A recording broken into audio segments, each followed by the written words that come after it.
Hello, and welcome to the Keith Calder Show. I'm your host, Keith Young. 1 in 10% of child sexual abuse cases are never reported.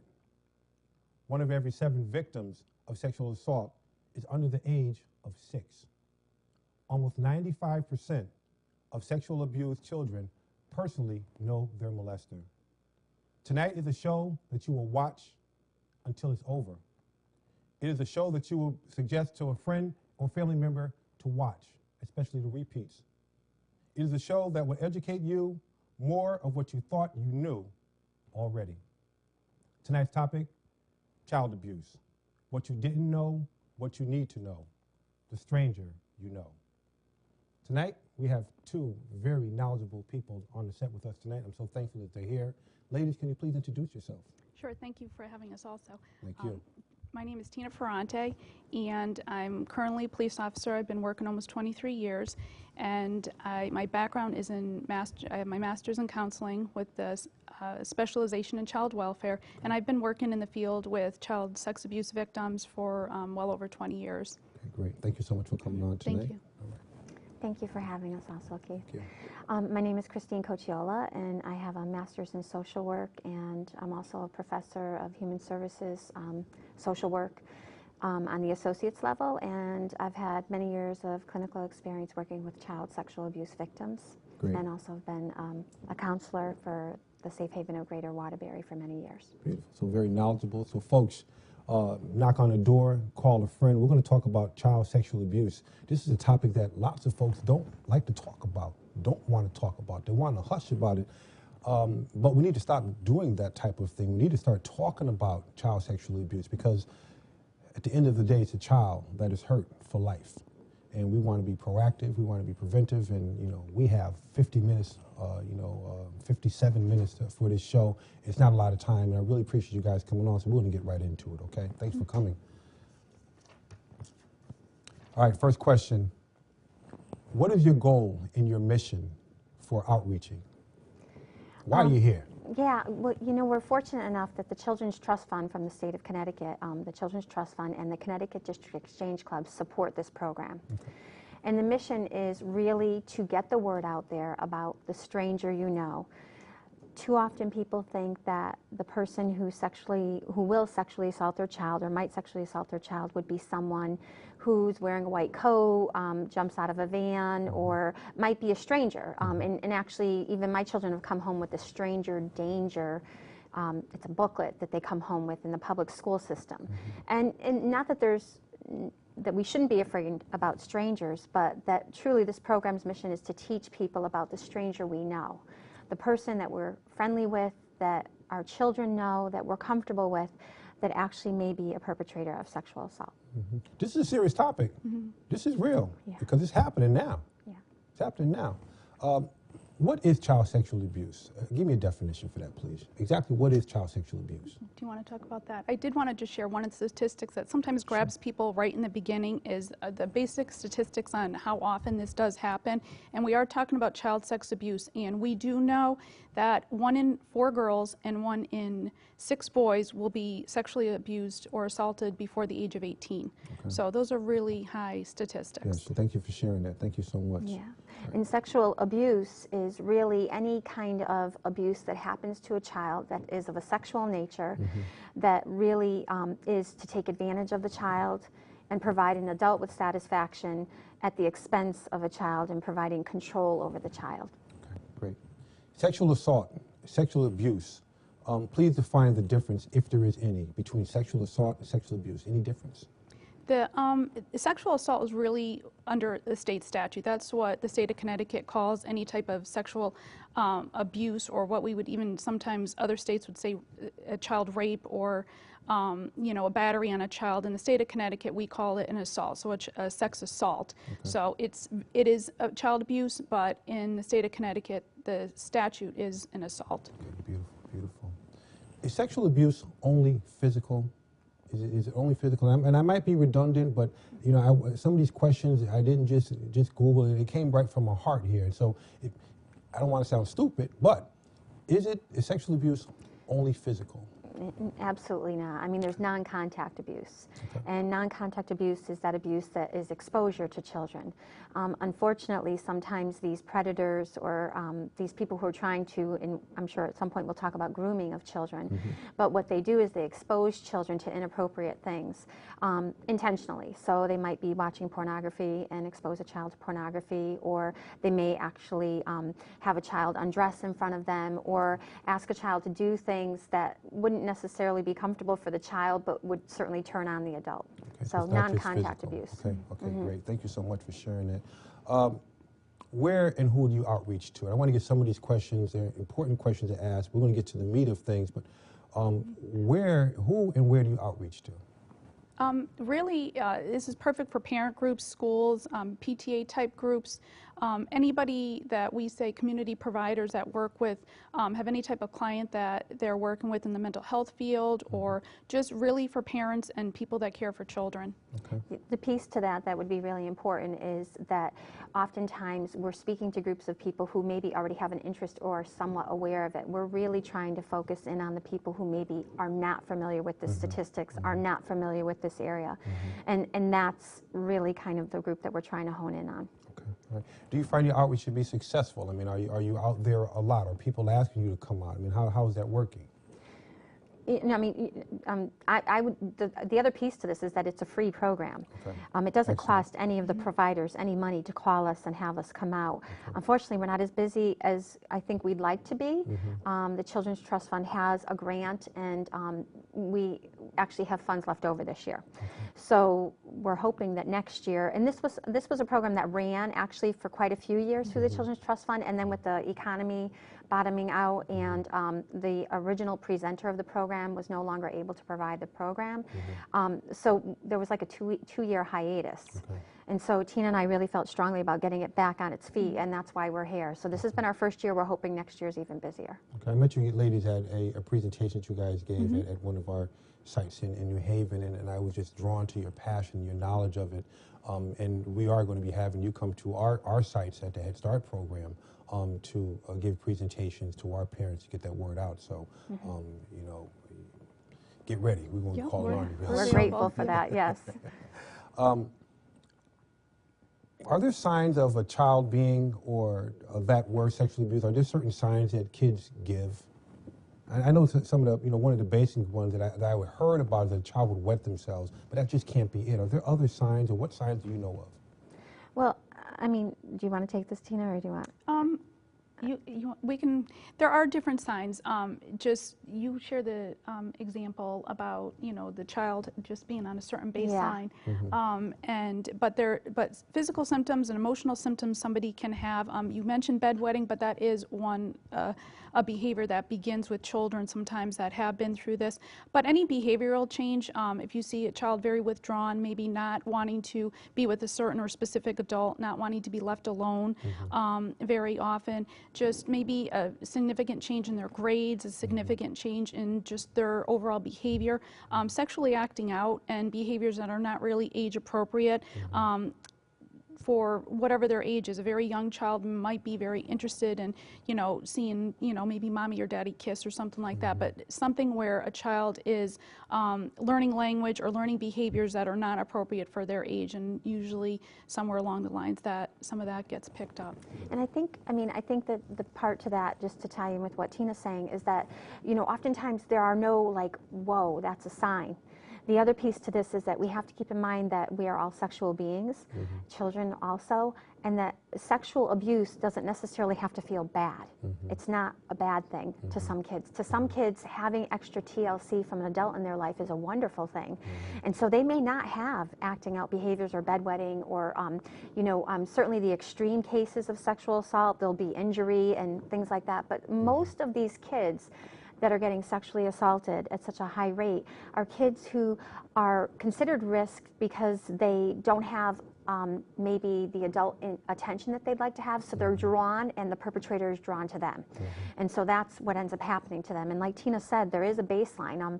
We always say to parents, keep in mind that if your child has always behaved in a certain manner, whatever that manner is, and then there's a blip in the radar, that blip can be attributed to maybe their grandma's sick, or maybe their dog died, or something like that. But that when we see kids go off that baseline, that's when you start to say, what's going on here? Let's find out. Maybe it's nothing truly significant, but maybe it is. We need to pay attention to our children. We need to pay attention to our children. Any change. Okay, great. Explain to me about sexual abuse and then define a child molester. Are they one and the same? An abuser or a child molester? Yeah, they're really, somebody that's abusing a child and is sexually abusing a child is a molester. That's really, in that piece of it, the exact same thing. Okay, all right. There was a part in your presentation that really caught me, and it made me think. Child molester, predator, child sex abuser. I hear the same names. There is a difference. You talked before about the molester and the predator. That was real deep to me. Now that put that light bulb above my head. It was like, I have an idea. I want to put this on the road. So tell me about the difference or about the molester and the predator. I think you might be referring to molester and pedophile. Pedophile. Yes. All right. It's pedophile, and it's actually pronounced pedophile, but we'll say pedophile because people are more familiar with it as a pedophile. Okay. Yeah. So they're really not one and the same. They can be, but then there's a piece of it where they're not. Somebody that has actually, Christine and I prefer to just use the offender or a sex offender because that's exactly what they are. Somebody that has actually in their lifetime molested a child is a sex offender. They've molested a child, they are a sex offender. Is all you really need to have is for them to do it once. And it could be a situation where they might not really be physically attracted to children, but a child happens to be there. The example I sometimes give is that you might have a mom that works at night and the maybe new boyfriend's living in the house, and they might just go and go into the bedroom of the 12-year-old that's living there and sexually abuse them. That might be just a one-time incident, but that person now is a molester. They've molested a child. The pedophile that you're talking about, which we hear about in the media a lot, and it's kind of a sensational thing to be hearing about, and that's what draws people's attention. Somebody that's a pedophile, it's actually a diagnostic term, so somebody in the mental health profession should be the ones that are talking about it, not so much anyone else. But somebody that's a pedophile is actually somebody who is sexually interested in children. Their preference is children. So they can go their whole entire life without ever molesting a child, but being sexually attracted to children, but never molesting one, which means that they're not a child molester. But the majority of pedophiles that we do know about, and it's hard to get information on because a lot of it is self-disclosure. If they are acting out and they're acting on their desires, if you want to say, on average, a molester molests over 500 children in their lifetime. Jesus. One person. Wow. Yeah. Wow. And their chances of being caught are about 1%, and their chances of being convicted are about 3%. So these are people who are really, really good at manipulating and figuring out a way to not get caught. Yeah. And this is somewhere down my notes, but since you brought that up, you know, we're on air. You know, we're talking about preventing something. And it could be a molester or child sex abuser watching this show right now. You know, from back in the day, you know, we have wars and, you know, they're telling, you know, how we're going to be going into certain bunkers and doing things. Are we giving up the code here? I mean, is a person that's watching right now going to be able to take some of this information and use it and be that much more up in the game? What are you feeling when you do your show on the road? How do you handle that? Yeah, I don't think that this knowledge, what this knowledge does is it gives the caretakers who are trying to protect the children the best information. This isn't going to change the behavior of the offender. He's going to offend anyway. If he doesn't find your child, he's going to find another child. This is what they do. They are searching out to try to find the most vulnerable kids and the most vulnerable parents. I worked for years for the state in child welfare, and I can't tell you how many of the moms who just really are desiring to have a relationship with a man in their life. They want that attention. They feel that they need it to be fulfilled. And so they may have more than several boyfriends over a period of time. These men know exactly what they're getting into. They are searching that mom who has those children that they can access. And so whatever we're speaking about here today is really only to help those caretakers that are not the offending caretakers. Perpetrators still going to do what they're doing. Even more the reason why parents, you need to watch this show. You need to make sure you're knocking on the door, because this is for you. This is to educate you so you can be educated to educate your child, and so on and so on. Back in the day, there was the guy in the trench coat. And we're going to talk about why so many males, but back in the day was the guy with the trench coat that we would look at, you know, what we would call the weirdo. But that's not what's going on now. We don't have trench coats, you know, theories anymore. 93% of the offenders are known to the victim. So that's not the person down the road that no one knows that has the trench coat. And that's kind of a good segue into the whole sex offender registry list. Is that's a great resource for parents and caretakers, you know, non-offending caretakers to look up and see who lives in their neighborhood, who might be an offender. But those are only the people that have been caught. And that, again, is 3%. So it's the people who live next door to the perpetrator. That the person on the sex offender registry, it's the person who lives next door that you need to be worried about, because that's the person that hasn't been caught. That's the person that's still playing the game. Yeah. And going back to your trench coat, I mean, I see it, we were talking about this a little bit earlier today, but what we see that tends to happen is people are comfortable with that. People are comfortable in society believing that it doesn't happen that often. So cases, can they be true that somebody, you know, jumping out of the bushes or driving up in a car and grabbing a child and sexually assaulting them or unfortunately murdering them or doing something very serious, if that can happen, it does happen, but it's very rare. And that's what we want to get across. You hear about those cases in the news because they are rare and they're horrific. But the situation that we see and that we talk about is just a stranger that's right next door. And society, I think, somewhat is comfortable with believing that it's like this scary person who jumps out that looks scary, that you know, is going to be in harm's way for a child, but that's not the offender that we know about. It's the next door neighbor that is usually a male that's married with children. Wow, so true. And I mean, just to repeat the statistic, 93% of these offenders are known to these kids.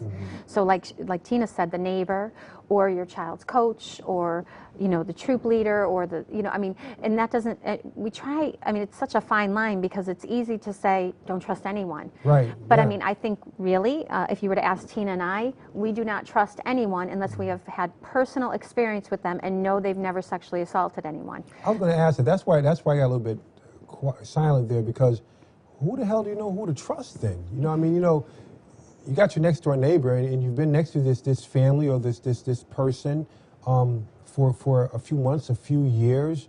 You know, they seem to watch out for the child. You know, they might go and babysit for the child a couple of times. I mean, how spooked should we be about this? I mean, this is the now. It now, is. And this isn't just now. It doesn't just start happening right now. This has been going on for years. But why now? Why now are we so worried about our neighbors? Why now are we so worried about our family members? Is it that so deep, that much deep, that family members are really molesting their own family. That's actually one of the things in the beginning of our presentation that we do talk about. We have, it's a stranger that you know, it could be the next door neighbor, but it's also somebody that can be in your family. We do know that, that relatives can offend their relatives. It could be, you know, a sibling that molests their brother or sister, or it could be a grandparent, an aunt, or an uncle.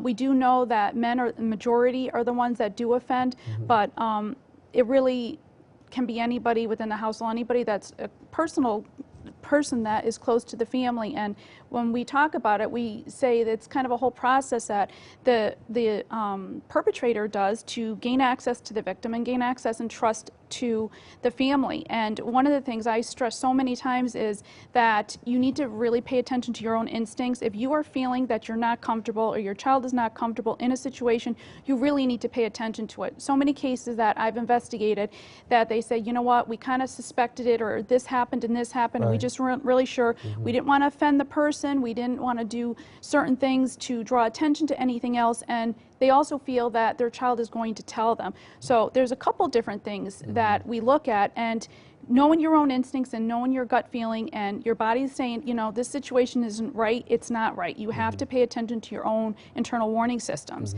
And another piece that is really important that we've also realized is that children always do not tell their parents. And I stress that so many times in my cases, that a parent should not feel bad if a child does not tell them, because usually they will not. Very young children that are preschool would most likely tell a parent that something is happening. But a child that is in grammar school more than likely would tell a close family friend, maybe an aunt or a teacher, that something is happening. And it's not really a surprise that teenagers or young adults would more likely go to a friend. So there's, you know, a lot of reasons they don't tell.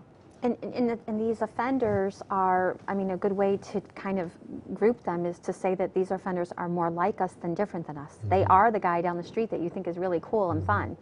And so, you know, when you ask about trusting, and like Tina was saying, you know, they really do have a way of grooming and getting access to your children. Anybody who wants to spend an excessive amount of time with a child, any adult, just not appropriate. But then what you're going to throw in? You're going to throw in a basketball coach. You know, you're going to throw in a basketball coach. I coached basketball, you know, for a long time. I coached young boys for a long time. It never crossed my mind, of course. I mean, geez, I mean, but you have so many male coaches. So how do we get away from that? And, or should things, strictly speaking, should things change where men don't coach boys, or No. girls, women should coach girls? I mean, how No, do we don't want to see that. We just want people being very careful. And this whole program is really about empowering the parents and empowering the child. A lot of times we're talking about children that are going to come to their parents, but they have to know what to do in a situation. Christine talks a lot about it in our presentation on teaching the parents how to talk to a child. Children at a very, very young age should be given this information. And Christine mentions it, saying it over and over again. My children are very young. They're 5 and 3. They've been hearing this since they were 1. So it's you do something in an age-appropriate way. You maybe can talk a little bit about that. But we want kids and just children and parents to be able to be empowered where they're in a situation, maybe with a basketball coach, that they're able to, you know, stop the advances and tell a parent or, you know, somebody that they trust to stop the abuse that's going on. And we don't want these, you know, great mentors for these children to not be doing what they're doing. But there's also that we know that children, these offenders put themselves in a position of trust and authority with children. So it's unfortunately a risk. It is a risk, and I think that one of the things that, you know, we talk about even as when you go into a social work degree or any kind of degree like that, that, you know, if you're a person working with kids, you always make sure that you're never alone with a child, because the reality is that those are risk factors. And so, you know, as an adult, you need to be cautious about your boundaries, but that also as parents, you need to be really cautious about, you know, not picking up your child 10 minutes late after practice if you can help it. You know, don't say, oh, that coach is so great. He's hanging out with my son for 15 or 20 minutes every single Monday, Wednesday, and Friday until I can get out of work. You know, that's not a good thing. That shouldn't be happening. But some parents, you know, it's a comfort zone for them. You know, they can come a little bit late. You know, they know that the child is safe because they're with the Right. coach. You know, but at the same time, it could be putting your child at risk. Do we know, and I'm going to ask a couple of questions, and I don't know if you know them or not, because I'm catching you off guard here. Do we know if nowadays basketball coaches or those kind of figures are having some kind of a background check, not just a police background check, Yeah. a child sex, even separately a child sex abuse check? Is that happening now? They are. You're required, if you're working with children, to have a background check done. So people today, you're talking about that would be working with children, teachers, counselors in the schools, people associated with the school, you know, maybe running a Girl Scout troop or Cub Scout troop, they do need to have a background check done. So. But remember that only 1% of the perpetrators ever get caught. So if you have a background check, does it really is it relevant? I mean, I don't know if that's really relevant. Right. You know, Right, it doesn't right, really right. hold any water. This is a war. This is definitely Yeah. a war. And I just want to mention too, you're talking about a risk that maybe if you're a basketball coach, what can happen? That's actually an example I use because you're just giving the perpetrator another type of access to the child and allowing you, or you're allowing your child to become more trustworthy of this person because you are. But that's what the perpetrators look for. An example that I use in the program that we do is really a basketball game, and I say, you know, we know what the these offenders are targeting. We know the type of child that they're targeting. Sometimes they're really high-risk kids. But the example I specifically give is that when a child is 15 minutes after practice and most of the kids are gone, most of the parents have picked their child up, and it's this one kid lingering 15 minutes later, that is the person or that is the child that the offender is going to start targeting. So I say kind of easy access, and I use the example of maybe a car burglary, and I'll tie this all in. So we say, you know, people in their homes or they're at home, whether it's a condo or an apartment or a residential area, we know law enforcement wise that what people do in car burglaries, and what they do is go car to car, just try the door. If the door's open, the window's down, that's the car that they're going to enter. That's where they're going to take things out of the car. And the same thing for a child. So with a car, if you have a car that's locked, they're just going to go on to the next car. So with a child, the easier the access, the better for the perpetrator. So if you have a child that's parent is at every single practice, and you have a parent who picks their child up immediately right after practice, that is a child that the perpetrator is not going to look toward because it's just too much work for them. And they know that really that parent is right there. And we purposely make sure we are never criticizing a parent. I mean, we are both working moms, and we understand that sometimes our kids are at different programs or at school and they're away from us. But the thing is, you just really need to be really on top of your children and making sure that you're there. Yeah, I mean, really, these perpetrators try to gain access. That's exactly how they gain access, and then they begin the process of like trying to desensitize a child. And so that, you know, that child who's left after, like Tina said, you know, maybe the next thing is that, you know, there's just a pornographic magazine just hanging out on the table right there at the gym, you know, somewhere in his office while the child's waiting for his or her parent to come pick them up. And the kid kind of flips through it, and the perpetrator's waiting to see how well the kid welcomes that particular piece of information. Again, going back to the fact that we're all sexual beings, and that, you know, if you have that in front of a maybe 8th or 10th grader, they're going to probably think it's pretty interesting, you know, and definitely. that's when the perpetrator is going to be able to move on to the next step in grooming. This is what their process is. If that kid, so this is where Tina said the perfect words, empowerment of parents.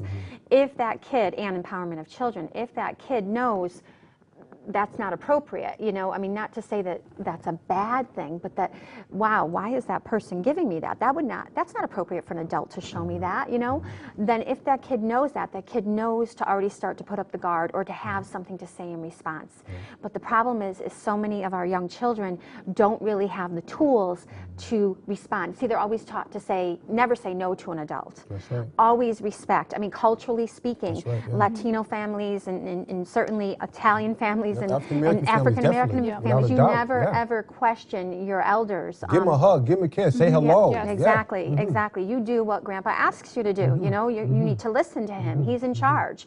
And so, really, what we talk about is empowering the mothers and the non-offending caretakers, the fathers, and the children. How do you teach children to know what to say in that situation. Because I could tell my kid over and over again, make sure that you never let anybody touch you, you know, in a spot that they shouldn't touch you. But if I haven't been very clear about what they do, if someone tries to do that, then I've only done half the job. Yeah. This is all about parent involvement. This is all about parents communicating with their kids. And if you didn't want to communicate with your kids before because their homework was too hard, or because you didn't want to get involved in certain discussions, this is a discussion that you better get into. Otherwise than that, at the end of the day, you're going to wish you did. And it's never too late. It's never too late. And, you know, we have people in our groups that come up to us and they say, well, our child is 12 or 13, and we say, it's not too late. Just start today. Go home today and say, this is a class I just attended. This is some information I have, and we're going to start talking. And Christine uses the example of you know, once a month she sits down with her kids and starts talking to them. And I've done it frequently, but now I'm almost on the same schedule that she is, that I talk to my kids about exactly what's going to happen, and we put them in scenarios and role plays so they're comfortable if the time ever comes up that they're able to say no and tell us. Would you call that being paranoid? Would a viewer looking right now saying, well, I'm not going to ask them, is that being paranoid? It's educating. It really is educating a child. You have to change your way we're thinking about We things, do. huh? Kids usually, they don't know what to do. A lot of times parents are very comfortable because they said, well, I've told them never to talk to strangers. Well, a child doesn't really know who a stranger is. And if you're talking to somebody, now you're going to say, you know, as an example as a coach, that's not a stranger to a child, and that is somebody that the parent trusts. So a child is going to trust that person.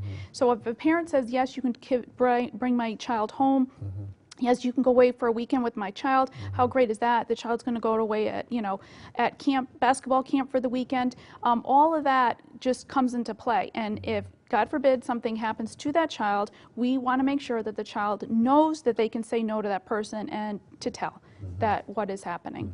And you know, the piece that Tina brings up about like any age, like literally if your child's 12, 15 years old, I mean, really we have a huge population of young girls at risk for sexual assault and dating relationships. And that just continues to increase. So, you know, if we can talk to our kids at whatever age they're at, then hopefully we're preventing it. But a part of this that we kind of would behooves us to talk about is that what happens when kids are sexually assaulted.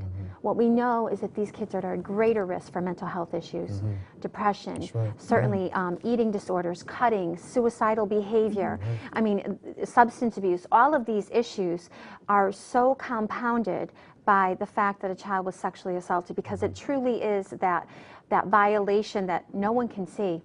And it's so filled with shame. It's such a taboo subject that these children grow up never actually coming to terms with that abuse and expressing it in different ways. And so if we can reach a kid at 12, and maybe that's when the parent talks about it, that the kid actually says, oh, you know, a couple of years ago when I was away at so-and-so's house, this happened to me. Now all of a sudden we've opened that taboo box, and we're talking about it, and we can get the child the help they need before all of those behaviors manifest themselves. And it's simple things like telling your child, like I had mentioned before, that there's an age that changes when children do tell their parents or a trusted adult or then just maybe a friend.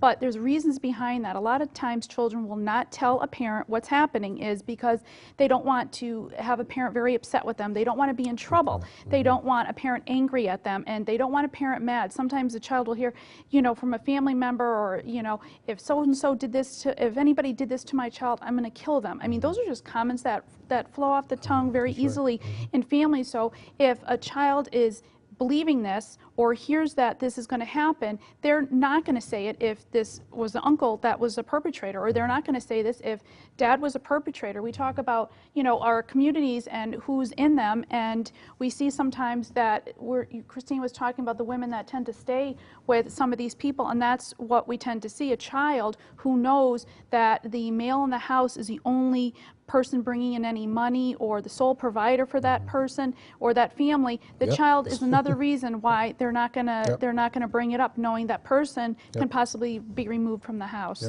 Yep. And the other thing I think you sometimes talk about is the fact that sometimes like the child won't disclose their abuse because they feel that they're the only one getting abused in the family. So if I don't disclose it, he'll only keep abusing me and he won't hurt my little sister and my little brother. And then they find out 20 years later that it was happening to everyone in the family because this is how secretive it all is in the family. And then Tina often talks about the fact that it becomes a generational problem. And I don't know if you want to speak about the fact that it becomes generational. It does, and that's a really important piece to say. And a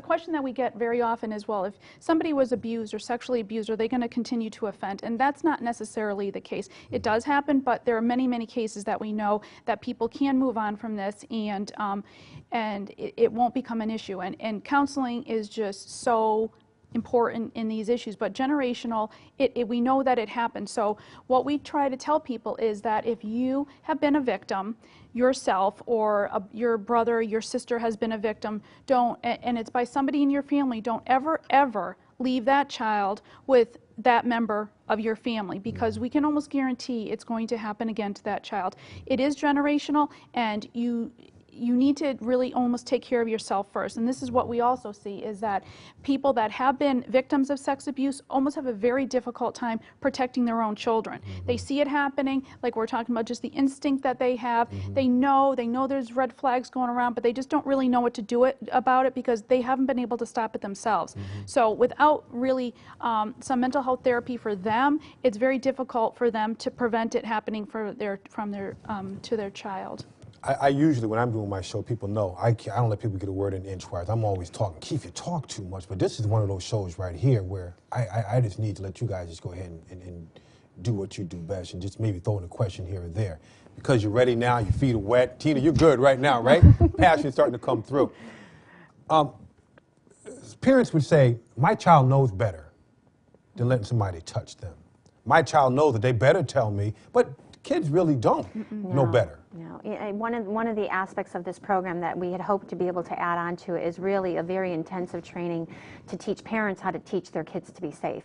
The number one thing that we always like to be mindful of is that kids are never, ever to blame, for any sexual assault, ever. And that children need to know very clearly that no matter what happens to them, that the people around them will always love them and support them and help them through this process.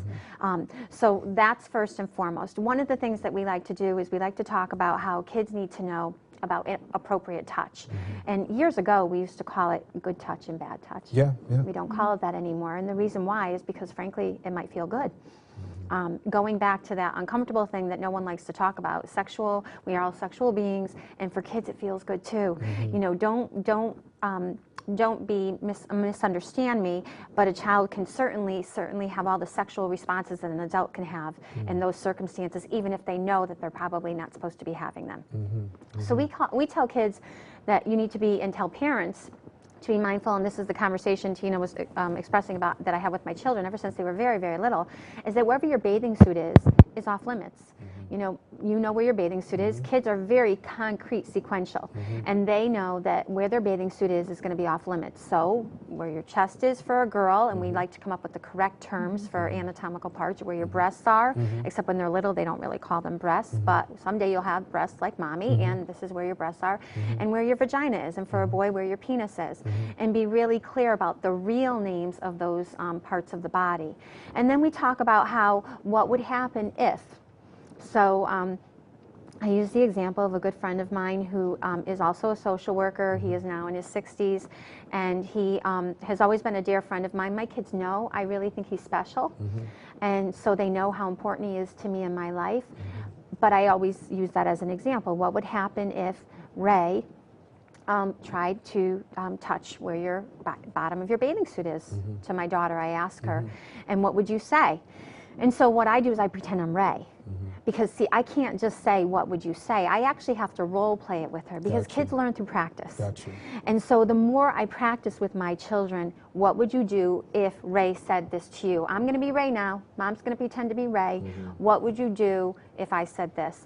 And then they have to respond. And so I teach them, by doing that, what you can actually say to Ray. Well, no, my mom said no. Well, I'm sorry your mom said no, but you know what? Your mom told me it's okay. No, my mom said no, and I'm going to go tell my mom right now. Well, if you tell your mom, you know, I'm going to hurt her, or if you tell my mom, I won't be her friend anymore. Well, my mom told me that that's not true. My mom told me that if you ever said that to me, that she won't be your friend anymore. So you role play all of this with your children. It's conversation. It's a Christine. conversation. It's a conversation. And it truly is a conversation developmentally that you can start having at a very young age. And your children at a very young age already know their body parts. They know things are different for boys and girls. Even, you know, 9 months, 12 months, they know all of that. They're figuring it out. But you can't just have it once. That's the key, is that it has to be repetitive throughout development. And that's why I always chose once a month, the beginning of the month, I would sit down with my kids when I had my special time in bed with them, when I was reading them stories, and I would have this conversation with them. And now I still have it with them at 11 and 13, and they're like, oh, brother, mom, you know, but they get it. That's right. They get it. And the more verbal children become, the more likely they are to at least be able to respond, and then we hopefully have a reduced risk factor. Listen, we talk to our kids about over and over again. Fire safety. Fire yeah. safety, right? Yeah. Traffic. You go across the street, look both ways. We say it all the time, Yes. all the time in the parking lot. Grab my hand. Why can't we do this? Why are we so afraid to talk about these things? Why are we so afraid to use these words? Well, you know, but my biggest thing is, because I'm procrastinating, because I really want to ask this question. Why men? Why is it men that are doing all of this? I usually when I'm doing my show, I'm always supporting the men. I'm talking about, you know, men as role models and everything. But here's one right here. I'm hands off. You know, guys are doing this a lot more than what women are doing it. Women are doing it, yeah. But guys are doing a whole. Do we know why it's men that are doing it so much? And not just the girls, but the boys. Do we know why? Is there anything that I can find or parents can check out? You know, why is it men that are doing it so much? And not just men with little kids, but we had a gentleman at Penn State, Jerry Sandusky, who did it for a long time with football players. These guys knew better. Yeah, I knew he was a figure, and he was able to, you know, put it out there. Maybe he about a certain position that, you know, the kid would have on the football team, or he get a certain, you know, edge on things. But these guys are doing this so much over and over again. Is there some kind of mental thing, or is it, you know, we talked about generational, you know, was he molested? I mean, well, how far does that go? And let's be really clear about that. Okay. If I were molested, that does not mean I'm going to be a perpetrator. Correct. Okay. We need to be really clear about that. Okay. And so the good news is that you can unfortunately have this, we like to call it the unthinkable, happen to you or to your child, and your child is not going to be a perpetrator. I mean, the chances of that are not very high. But why men? I mean, you know, it's a great question, Keith, but I don't think really anybody has the answer. No, we don't have that answer, and we don't have an answer on how to cure them. We don't. And so it is what it is really what it comes down to.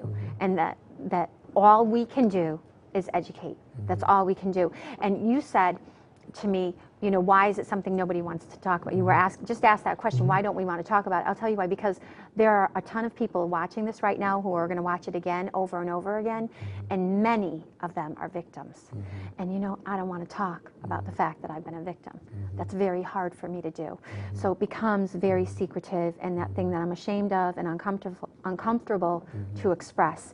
And so that's why. And that's the nature. You're talking about secrecy. That's the nature of these type of crimes, that we see what these perpetrators do. It's, you know, it's definitely a choice that they're making, that they're going to start this progression, and we call it the grooming process, but there's different stages of grooming. They target the victim, they isolate the victim, they sexualize the relationship. There's different stages of doing this. So this, because it's a progression, it doesn't happen in a day or 2 days or a week. It could take a couple months, it could take a year in order for that person to actually begin molesting a child.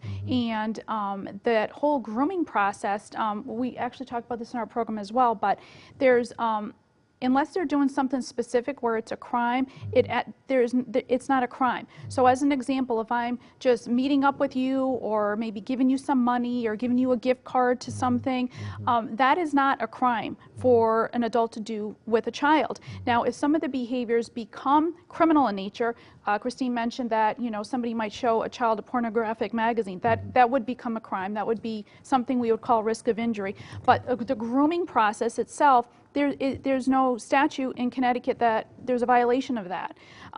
Now, the Department of Children and Families now, DCF, they have a new kind of substantiation where they say, you know, we know what these behaviors are, we see what this person's doing with the grooming process, and we'll substantiate that.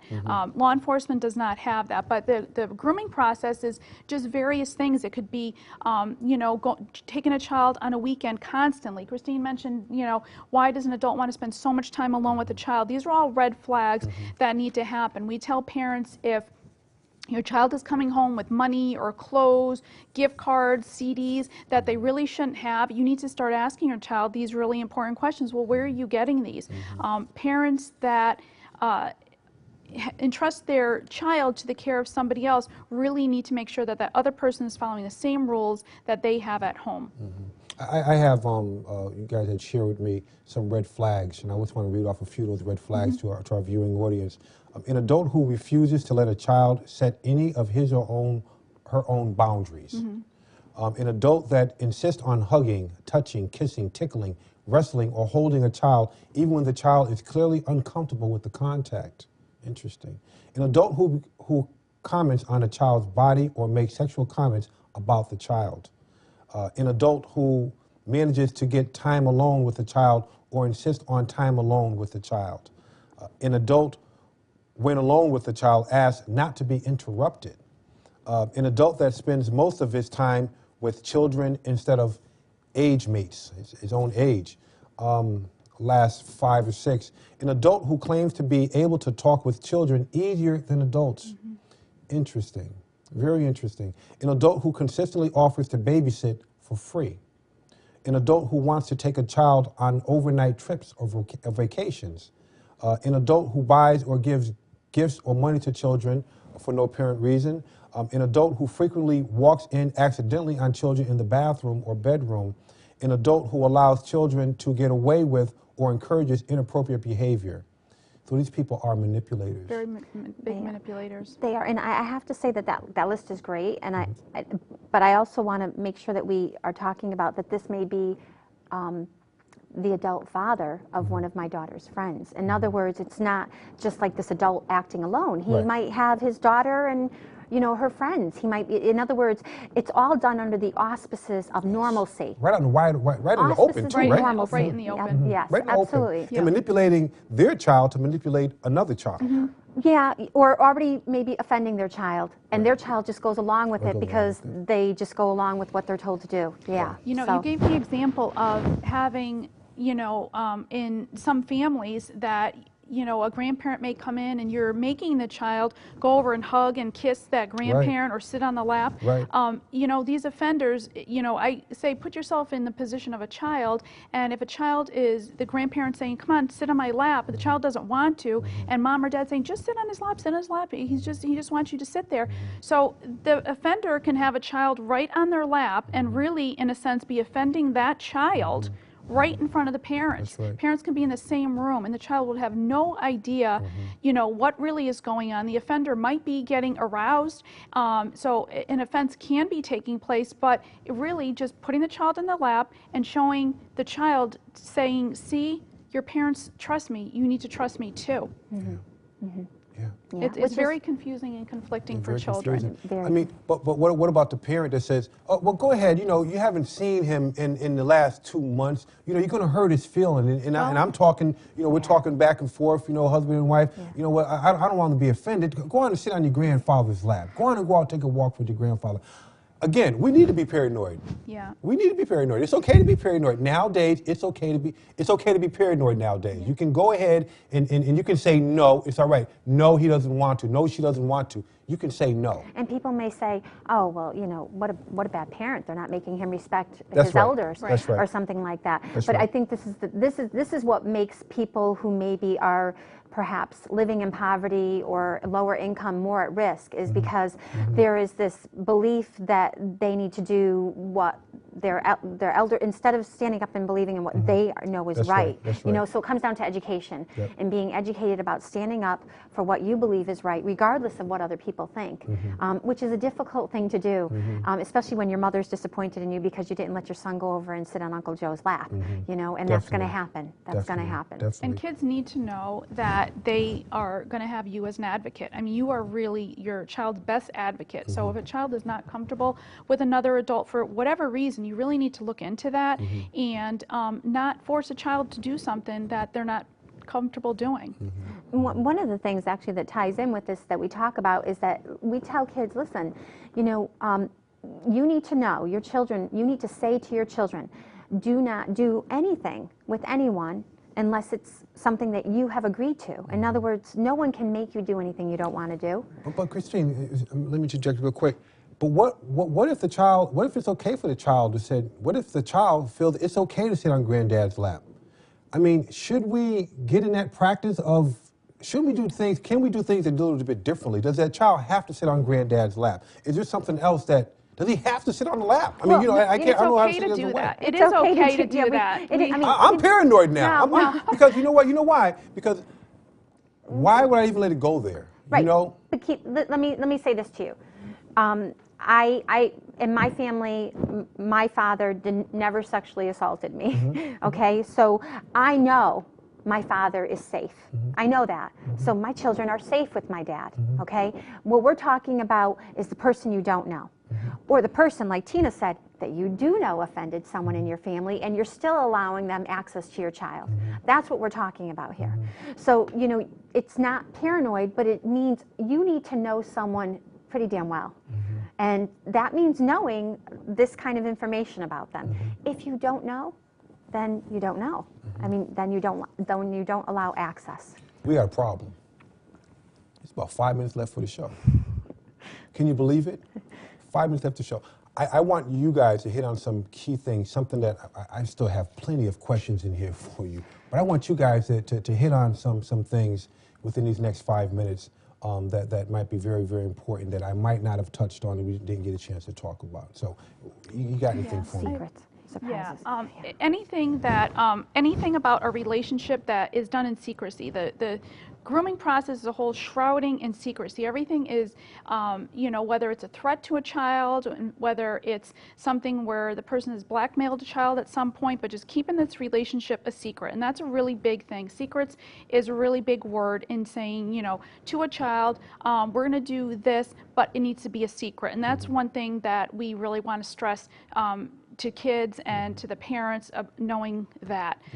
In other words, you know, if someone tells you, you know, Joseph, that you know that this game is going to be a secret, you need to come and tell mom right away. Okay, because there are no secrets. And if someone tells you that they have a secret to tell you and that they shouldn't tell mommy, that's when you actually come and tell mommy. Okay, so really clear about the fact that the word secret means that that's come and tell mom. I want to ask, how does a parent handle this? A child comes to the parent and says, somebody touched me. I would freak out. I'd want to get a bat. I don't want you to do that. I know, but you're not going to stop me. I know. You know, how does a parent handle that? What do they do? What's the first thing they do? Do they call the police? Do they take them to the hospital? What's the first thing they should do? It's a really, do they confront the other no, person? they shouldn't. It's a really, really good question. The first thing they should really do is just make sure your child is safe, because that's what the police would do. Most in Connecticut, the law enforcement would be working with DCF on these type of cases. So it's really important for the person or the parent to just say, you told me this. This is so important. We you know, are we love you, we're going to support you, we're going to make sure that you stay safe. That is all a parent really needs to do, and just to keep telling that child over and over that they did the right thing in telling. And what they need to do at that point is, if they're physically safe, which I will mention something about physical, signs in a second, but just making sure that the police or DCF get involved. And getting involved means contacting them, making them aware of the situation. Police and DCF will be really, in a sense, if it happened at the home, coming to the home, talking to a parent where the child first disclosed to, and from there, police and DCF would handle the case. We really stress not talking to the child Stop about right it. there, real quick, because I know parents are asking this question. Yeah. Okay, I'm going to call the police, I'm going to call DCF. Now my child's going to get taken away from me. They're not, no. That's not what the police or DCF do. What we want to do, and we can't say it would never happen in a case, the rare cases that it happens is where a child has been a victim of a sex assault, the offender is known, and that the parent or the non-offender continually allows contact of that child with the offender. So That if is the a parent- time. Right, exactly. If the parent does the right thing and protects their child, then it's all good. They're not going to lose custody of their child. No, but if DCF would consider removing, and it would be an issue, and law enforcement would step in too, is a risk of injury, where you're continuing allowing access to this child. But the physical piece, I just want to mention, because a lot of, we have TV viewers here, they see CSI, they see in law enforcement, a lot of Yes. times we go to a crime scene, Yes. and people want to see all the significant evidence. In child sex abuse cases, there are very, very few times where you're going to have actual physical injuries. Less than 10% of the cases are there going to be injuries. We mentioned non-contact abuse. You might have abuse that's simply touching. Anything oral, any type of oral sexual contact is usually not going to leave any type of physical evidence that you can see. So injuries, marks, bruises, bleeding, it's not going to happen. So it can happen, but it's very rare. It's less than 10% of the cases. So a lot of times society again or parents say, well, my child wasn't physically injured, there are no marks, and they may not believe that child. Okay, listen, we got about 30 seconds. I need to wrap this show up. I love you guys. You guys were phenomenal. Listen, if parents want to get more information, they can go Google Children's Trust Fund. Children's Trust Fund, And the there's a certain Stranger place You you Know can get on there, program. right? Right. So Google Children's if- Trust Fund. And if they need support services, contact their CONSACS, Connecticut Sexual Assault Crisis Services. Please go ahead and contact CONSACS, and it's free, absolutely free counseling for family members and loved ones and children who are abused. Thank And you the so much. information, 211. 211. Call 211. Parents, this is a very sensitive topic. We had to talk about it. We have to continue to talk about it. You have to talk to your children. You have to talk to your family and sharing the same thing that you're sharing. Be paranoid. Be ahead of the game. Get informed, get educated so you and your child will be empowered. I thank you so much for coming Thank on you. tonight. Thank you. I'm sorry that it was only an hour. Joe, we got to talk about having this show a little bit longer, man. But listen, thank you for watching the Keith Quality Show. Yes, the holiday art is coming up. A lot of people do shows about holidays, but our next show coming up in December is going to be about the violence in our neighborhood. We have to talk about this. We have to talk about this violence. So make sure you watch the Keith Quality Show. These shows come on every Sunday, so make sure you check it out at 9 o'clock on Channel 26. Love you like a play cousin. I'm your boy-headed talk show host, Keith Young. Peace.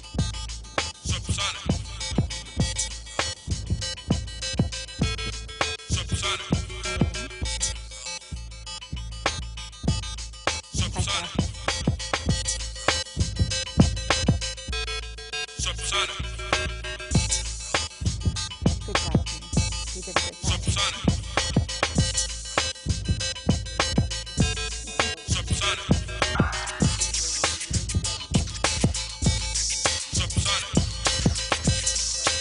But I think we actually got through a good part of the presentation just by